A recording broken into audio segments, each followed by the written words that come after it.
You understand, Thomas, that as the eldest and by far the most financially comfortable of my children, you have a certain filial obligation to your sister. Clarissa's mortgage is due next week, a rather substantial sum. Your father and I expect you to handle it.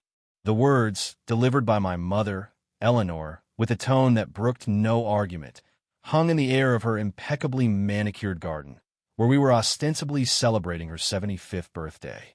My name is Thomas Hayes, 52 years old, and for the past 2 decades, I have been a senior actuary for a major reinsurance firm, a profession that demands a meticulous understanding of risk assessment, a dispassionate analysis of financial probabilities, and an almost pathological aversion to unsubstantiated claims or unfunded liabilities. My mother's pronouncement, however, was not a claim, it was a demand, an unfunded liability she expected me to cover. Clarissa, my younger sister, seated beside my mother, offered a small, demure smile, her eyes, usually so sharp and calculating, now wide with feigned innocence. She had, for the past 15 years, been a professional performance artist, a career that seemed to consist primarily of attending avant-garde art installations, cultivating a perpetually distressed bohemian aesthetic, and increasingly incurring significant and entirely unrepayable debts. My father, Arthur, a retired and rather self-important civil engineer, merely grunted his assent, his gaze fixed on his prize-winning dahlias. He had always, in his own way, indulged Clarissa, seeing her artistic spirit as a charming, if financially inconvenient, eccentricity. My own career, by contrast, had always been a source of quiet, persistent disappointment to him. My fascination with probabilities, my meticulous attention to the long-term solvency of complex financial systems, he had always dismissed as boring, unambitious, and lacking any real-world flair. He understood concrete, steel, and visible structures. He did not understand the invisible, but utterly fundamental, structures of financial risk. I placed my champagne flute carefully on the wrought iron garden table, the delicate crystal clinking softly. "Mother," I began, my voice calm, betraying none of the cold, analytical anger that was beginning to solidify within me. "I appreciate your concern for Clarissa. However, her mortgage is her responsibility. My financial obligations, particularly in my retirement planning, do not, and have never, included covering her personal debts. Nor do I recall ever agreeing to such an arrangement." Eleanor's smile vanished, replaced by a brittle, almost dangerous, glare. "Thomas, how dare you? This is your sister. Family helps family. We've always believed that. And you, with your millions, you're going to let your own sister lose her home? The shame of it." The millions she referred to were, in fact, the result of 3 decades of meticulous, disciplined, and yes, rather boring, financial planning on my part, combined with a significant inheritance from my late maternal grandmother, a shrewd woman who, with a foresight I was only now truly appreciating, had ensured her legacy was protected within a series of robust, legally unassailable trusts. Clarissa, sensing my resistance, decided to deploy her own unique brand of emotional blackmail. Her lower lip began to tremble, her eyes welled with carefully calibrated tears. "Oh, Thomas," she sobbed, her voice thick with self-pity, I just need a little more time. The gallery is about to make a major acquisition of my new existential despair series. It's going to be huge. I just need this one last push. Just until the sale goes through." "The existential despair series, Clarissa," I replied, my voice still calm, "has to my knowledge been about to be huge for the better part of the last 5 years. And your gallery acquisitions, when they have occurred, have rarely generated sufficient income to cover even your framing costs, let alone a 6-figure mortgage repayment." Arthur finally stirred from his contemplation of his dahlias, his gaze fixed on me, his eyes filled with a familiar mixture of disapproval and thinly veiled contempt. "Thomas," he grunted, "your mother is right. This is family. You have an obligation. To your sister. To us. Don't be so selfish. A real man takes care of his family. A real man." The words so casually, so contemptuously deployed as a weapon, ignited a spark of something cold and unyielding within me. For years, I had endured his condescension, his dismissal of my profession, his constant comparison of me to my more outwardly successful and, in his eyes, more conventionally masculine peers. He believed my quiet, methodical approach to life was a sign of weakness, of an absence of the very drive and ambition he so admired. He had no idea that my boring life had been a deliberate choice, a haven of order and predictability I had carefully constructed after a youth spent navigating the far more unpredictable and infinitely more dangerous currents of a world he knew nothing about. What my parents, in their arrogant, entitled certainty, did not know, what they and Clarissa had clearly overlooked in their desperate attempts to extract my capital, was that my own actuarial practice was far from limited to the comfortable certainties of insurance risk. For the past decade, I have been quietly consulting for a highly specialized and extremely discreet international financial investigations firm, a firm that specialized in tracing complex, often hidden financial trails, in identifying patterns of white-collar crime, and in advising clients on matters of large-scale asset recovery. A firm that, as it happened, was currently conducting a rather extensive and highly sensitive due diligence inquiry into a series of rather opaque investment schemes being promoted by a charismatic but ethically questionable individual named Julian Thorne.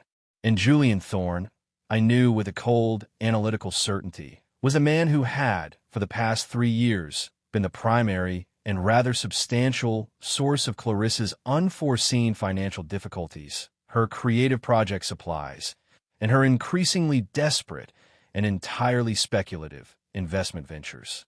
He was her wealth guru, her spiritual guide, her partner in the lucrative and almost certainly fraudulent world of online art speculation. He was also, I suspected, the ultimate beneficiary of my expected bailout of Clarissa's mortgage. They had underestimated me. They had mistaken my quiet professionalism for weakness, my patience for compliance. They had no idea that the useless actuary at their dinner table was, in fact, a man who possessed the financial equivalent of a nuclear deterrent, a forensic understanding of their own, deeply vulnerable financial landscapes.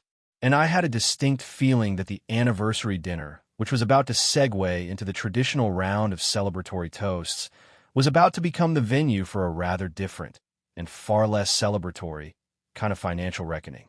The gift I had in mind for my father, the one he would truly regret, would not be wrapped in paper. It would be delivered with the cold, hard precision of a meticulously prepared and entirely unexpected audit report. And it would, I suspected, prove to be far more damaging to his carefully cultivated sense of patriarchal authority than my mere refusal to pay my sister's mortgage ever could. The real lesson in drive, ambition, and the killer instinct, I decided, was about to be delivered. And it would be a rather substantial and entirely unbilled consultation. The ensuing silence in the garden, following my refusal to cover Clarissa's mortgage, was thick with unspoken disapproval, a palpable weight of familial judgment. My mother, Eleanor, stared at me as if I had just declared myself a devotee of Satan. My father, Arthur, looked apoplectic, his face a mottled shade of puce, his earlier pontifications about ambition and drive suddenly sounding rather hollow. Clarissa, meanwhile, had descended into a fresh torrent of carefully calibrated tears, her performance now reaching a truly operatic crescendo. "How can you, Thomas?" she wailed, her voice thick with self-pity. "Your own sister. You, with all your money. You just going to let me lose my home? I thought family meant something to you. I thought you were a man of principle." A man of principle. The irony was almost overwhelming. It was precisely my adherence to principle, to honesty, to integrity, to fiscal responsibility, that had led me to this uncomfortable, yet entirely necessary, confrontation. My principle did not, however, extend to underwriting my sister's financially irresponsible pursuit of an entirely illusory artistic career and her increasingly desperate entanglement with a known con artist. I met her gaze, my own expression calm, unwavering. Principles, Clarissa, I said, my voice quiet but firm, are indeed important, as is personal responsibility. Your mortgage, your financial decisions, your choice of investment opportunities, those are your responsibilities, not mine. My responsibility is to manage my own finances prudently, to ensure my own long-term security, and to uphold the values my grandmother instilled in me. Values that prioritize integrity over ostentation and genuine worth over fleeting appearance. My grandmother, my mother's mother, had been a woman of remarkable foresight and quiet strength. She had amassed a considerable fortune through shrewd investments, a fortune she had, with a wisdom I was only now truly appreciating, carefully protected within a series of robust, legally unassailable trusts. Her will had explicitly stipulated that her legacy was to be distributed not just to her descendants, but to those who demonstrated a commitment to genuine industry, ethical conduct, and responsible stewardship of resources. My own share, while substantial, was largely inaccessible to me as a direct lump sum, held within a discretionary trust managed by my solicitor, Alastair Finch, with very clear stipulations about its use. Clarissa's own share, a significantly smaller sum, had, to my knowledge, been depleted years ago, squandered on a series of artistic ventures and various lifestyle upgrades that consistently failed to materialize into any actual income-generating reality. The mention of principles and responsible stewardship clearly infuriated my father. Principles, he blustered, finally finding his voice, though it was thick with rage. What principles are those, Thomas? The principles of hoarding your wealth while your own sister is in distress? A real man, Thomas, takes care of his family. He doesn't hide behind legal loopholes and financial jargon. He understood concrete and steel. He did not understand the invisible but unyielding structures of financial law and inherited trusts. I decided it was time to move to the next phase of my carefully planned counteroffensive. Indeed, Father, I said, my voice calm, precise, resonating with a quiet authority that seemed to momentarily deflate his bluster.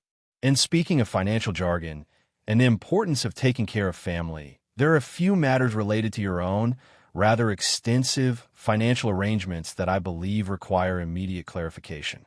Matters that I, in my professional capacity as a senior actuary specializing in financial forensics, have recently had occasion to review.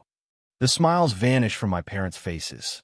Clarissa's tears abruptly ceased. Gerald and Cynthia, my brother-in-law and his wife, who had been listening with smug, if carefully concealed, amusement, now looked suddenly, acutely, uncomfortable. The shift in atmosphere was palpable, a sudden, sharp drop in temperature in the previously overheated garden. Arthur's face went a mottled shade of puce. What are you talking about, Thomas? He stammered, his voice hoarse. My finances are my business. They're perfectly in order. Are they, Father? I asked, allowing a small, humorless smile to touch my lips. Are they indeed? Because my preliminary review, conducted through rather discreet channels, suggests a rather different narrative. A narrative involving a series of highly leveraged investments in your various commercial property ventures. Investments that, I believe, are currently performing rather significantly below their projected returns. And a rather substantial outstanding loan from the family trust to cover a previous, unforeseen, financial shortfall related to your ill-fated venture into artisanal pickle production. A loan that, to my knowledge, remains largely unrepaid. The reference to his disastrous pickle venture, a deeply embarrassing and financially ruinous folly he had always tried to pretend never happened, landed with a sickening thud. His face, which had been pale, now went completely ashen. Beatrice let out a small, strangled gasp, clutching her pearls. Richard, my brother, stared at me, his eyes wide with stunned disbelief. He, the accountant, knew precisely what I was talking about. He knew the depths of Father's financial prevarications, the precariousness of his supposed wealth. And he knew that I, his supposedly useless brother, had just, with a few quiet words, exposed the entire, carefully constructed edifice of our father's financial illusion. And speaking of the family trust, Father, I continued, relentless in my quiet precision, I believe you were somewhat less than transparent with the independent trustees regarding the ultimate disposition of the proceeds from the sale of the old factory building, a sale that, as I recall, yielded a rather substantial sum, a sum that appears to have subsequently, and rather conveniently, vanished into a series of offshore accounts linked to your name, accounts that were, as I understand it, never formally declared to the trust administrators. The implications of my words were clear: financial mismanagement, potential fraud, and a blatant disregard for the fiduciary duties he, as a former trustee of the family trust, had once sworn to uphold. My father stood there, utterly defeated, his earlier bluster and rage completely extinguished, replaced by a profound, almost catatonic silence.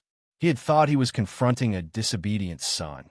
He had, instead, been subjected to a merciless, forensic audit of his own, deeply flawed, financial and ethical landscape. Alastair Finch, my solicitor, who I had instructed to remain on standby, would be receiving a phone call from me shortly. The information I had just delivered, though preliminary, was enough to initiate a full-scale investigation into my father's, and potentially Richard's, financial affairs. The birthday dinner, the celebration of their harmonious family, was in ruins. And the true gift I had prepared for my father, the one he would truly regret, was not a refusal to pay a mortgage. It was the quiet, undeniable, and utterly devastating truth of his own making. The scales, I thought, were finally, and perhaps irrevocably, beginning to balance. The ensuing chaos at my parents' anniversary dinner, following my unexpected and rather comprehensive exposé of my father's financial irregularities, was a masterpiece of domestic implosion. My mother, Beatrice, after her initial gasp of horror, dissolved into a puddle of tearful, performative despair, clutching her pearls and lamenting the shame I had brought upon the family. My father, Arthur, his face a mottled shade of purple, sputtered with incoherent rage, his bluster, for once, directed not at me, but at the sheer audacity of my revelations. My brother, Richard, the golden child, the accountant, stood frozen, his eyes wide with a mixture of disbelief and a dawning, terrible comprehension of the true depths of our father's financial perfidy. Gerald and Cynthia, my brother-in-law and his wife, watched the scene unfold with a mixture of horrified fascination and a palpable, almost audible, sense of relief that they were not directly implicated in this particular branch of family dysfunction. The celebratory atmosphere had evaporated, replaced by a thick, suffocating silence, broken only by Beatrice's sobs and Arthur's ragged breathing. I, however, felt a profound, almost serene, sense of calm. The uncomfortable truths, long buried beneath layers of polite fiction and patriarchal arrogance, had finally been unearthed, and their seismic impact was, I noted with a dispassionate, almost academic, interest entirely commensurate with the depth of the deception. I didn't gloat. I didn't rail. I simply stood there, an unyielding pillar of uncomfortable fact in a room filled with emotional chaos, allowing the full weight of my words and the implications of my knowledge to settle upon them. The game, the one they had been playing with such casual, condescending cruelty for decades, had abruptly and decisively changed. My role as the useless son, the boring actuary, the burden, was definitively and irrevocably over. The next few days were a blur of intense, behind-the-scenes activity. My solicitor, Alastair Finch, contacted my father's and Richard's respective legal counsels, formally notifying them of my intention to seek a full forensic audit of the Albright Family Trust, its past distributions, and any other related financial dealings, citing a pattern of significant irregularities that raised serious questions about its administration. He also discreetly, but firmly, hinted at the potential for referring certain matters to the financial authorities, particularly regarding the undeclared offshore accounts linked to the sale of the old factory building, a potential legal entanglement that would likely have far more severe consequences for my father and Richard than any family dispute. The threat, implied rather than stated, was enough. My father's lawyers, a cautious, old-school firm, immediately advised him to cooperate fully. Richard's lawyers, recognizing the devastating implications for his own accounting practice should he be implicated in any form of financial impropriety, offered similar advice. Faced with the combined, unyielding force of legal reality and the very real prospect of public disgrace and potential criminal charges, my father and Richard, with extreme reluctance, capitulated. The audit, led by Eleanor Sterling, the forensic accountant I had personally selected for her ruthless efficiency and uncompromising integrity, began within a week. It was a comprehensive, no-holds-barred examination of every financial transaction, every ledger entry, every offshore transfer, every dubious investment that my father and by extension, Richard, had been involved in for the past 2 decades. The findings, when Eleanor presented them to Alastair and me a month later, were even more damning than I had initially anticipated. There were not just irregularities. There was a systematic pattern of self-dealing, of using trust assets to prop up failing personal ventures, of concealing income, of defrauding other beneficiaries, a few of whom, distant cousins, had been quietly, and rather surprisingly, contacted by Eleanor in the course of her meticulous investigation. The pickle venture, it turned out, was just the tip of a much larger and far murkier financial iceberg. Faced with this overwhelming evidence, my father and Richard had no choice but to agree to a comprehensive settlement. The terms, negotiated by Alastair with his usual calm, surgical precision, were designed not to punish, but to achieve a radical and permanent rebalancing of the family's financial ecosystem.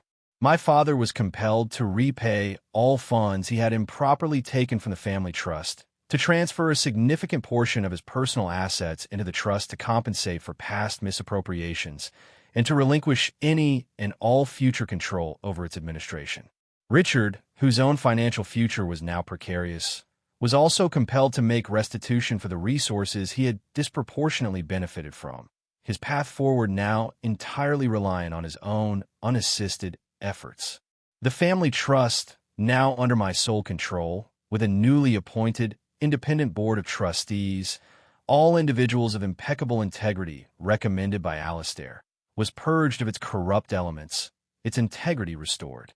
My father and Richard were, in essence, legally disinherited from the legacy they had so long believed was their birthright, their arrogance and greed having led them directly to their own financial and familial ruin.